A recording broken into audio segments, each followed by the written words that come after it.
یہ گویا کہ ایک ایسی ڈکیتی بن جاتی ہے.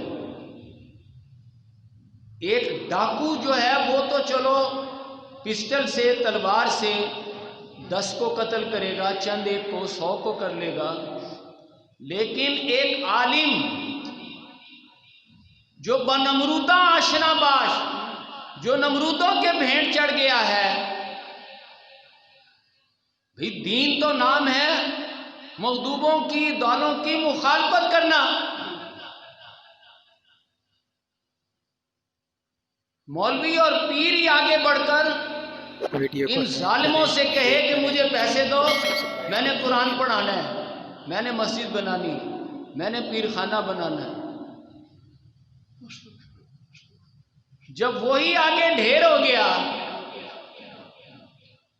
وہی نمرودوں کے سامنے سجدہ ریز ہو گیا، تو اب یہاں آ کر کہتے ہیں اس علم کی تلوار سے پوری قوم کی روح کو قتل کیا جاتا ہے. دین کا جنازہ تو یہی نکل جاتا ہے، جبکہ ہمارے آقا صلی اللہ علیہ وسلم تو یہ کہیں یا فاطمہ تو انقذی نفسکی من النار، اے فاطمہ دیکھنا اپنے آپ کو آگ سے بچانے کی فکر کرنا. انی لا املک لک من اللہ شیئا، میں وہاں تیرے کسی کام نہیں آؤں گا.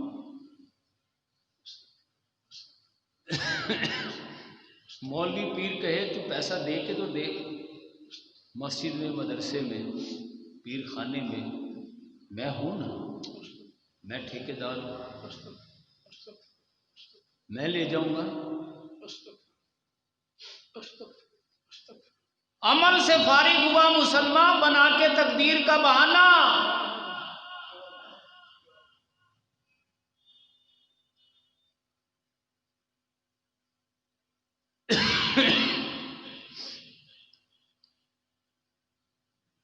اب یہ جو کردار ہے، جو اس کو مان لے وہ تو ڈھیر ہو گیا، اور جو اس کے سامنے سینہ سپر ہو جائے اور اس کا مفاد ان سے وابستہ نہ ہو،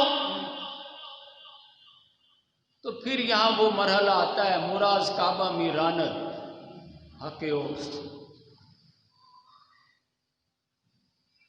پھر یہ مغضوب اور دال کا گٹھ جوڑ ایسے حق بیان کرنے والے کو اٹھا کر حرم سے باہر پھینک دے.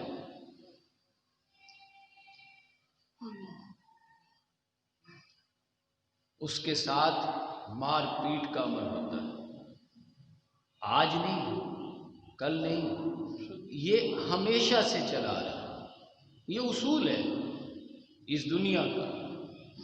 خیر و شر کا مارکا اسی طرح ہی برپا ہوتا ہے. یہ تو ایک تصویر ہے اس چیز کی کہ آمنت باللہ، میں اللہ پر ایمان لایا، وہ ملائکتہ و کتبہ و رسلہ والقدر خیرہ و شرہ.